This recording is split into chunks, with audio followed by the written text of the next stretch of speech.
ফজিলত সম্পর্কে অবশ্যই বেশ কম সবার কিন্তু জানা আছে। সবাই জানি এই মাস কত বড় নিয়ামত, এই মাস কত বড় ফজিলত ওয়ালা, এটা আমরা সবাই জানি। গত জুমায় আলোচনা করেছিলাম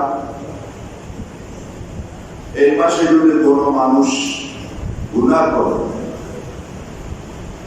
এই মাস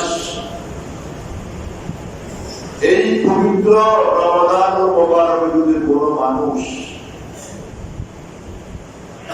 মদ পান করা, জেনা করা, সুদ খাওয়া, ঘুষ দেওয়া, এই ধরনের জঘন্য গুণে যেগুলো সমাজে ভয়াবহ রূপ ধারণ করেছে, এগুলা যদি রমজানে কেউ করে, আমি আগে জুমায় করেছি, তার জীবনে আর আল্লাহর দরবারে তওবা কবুল হবে না, গুনাহ মাফ হবে না, রোজা কবুল হবে না। সে আলোচনা বেশ করেছি। আজকে বলবো আল্লাহকে খুশি করার জন্য বান্দা যখন কোন ইবাদত করে, ইবাদত করতে গিয়ে তার শরীর থেকে অপছন্দনীয় কিছু প্রকাশ পায়।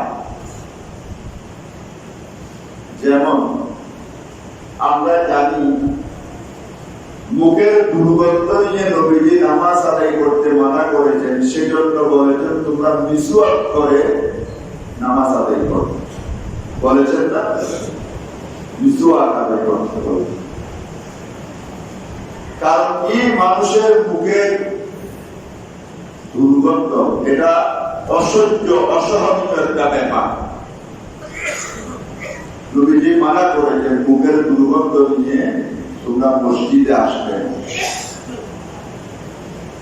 কাঁচা পেঁয়াজ খাওয়ার পরে একটা অসহ্য দুর্গন্ধ মুখ দিয়ে বাহির হয়। নবীজি বলেছেন খবরদার কাঁচা রসুন, কাঁচা পেঁয়াজ খেয়ে আমার মসজিদের পাশ দিয়েও আসবে না। কেন? নবীজি বলেছেন কাঁচা পেঁয়াজ এবং কাঁচা রসুন খাওয়ার পরে মুখ দিয়ে যে দুর্গন্ধ মানুষের খারাপ লাগে, তেমনি ভাবে আপনি যখন নামাজে দাঁড়াই যান, আপনার সাথে যারা ফেরেশতা থাকে, ফেরেশতাদের বেশি কষ্ট হয়। সেজন্য নবীজি বলেছে কাঁচা পেঁয়াজ তোমরা খেয়ে কাঁচা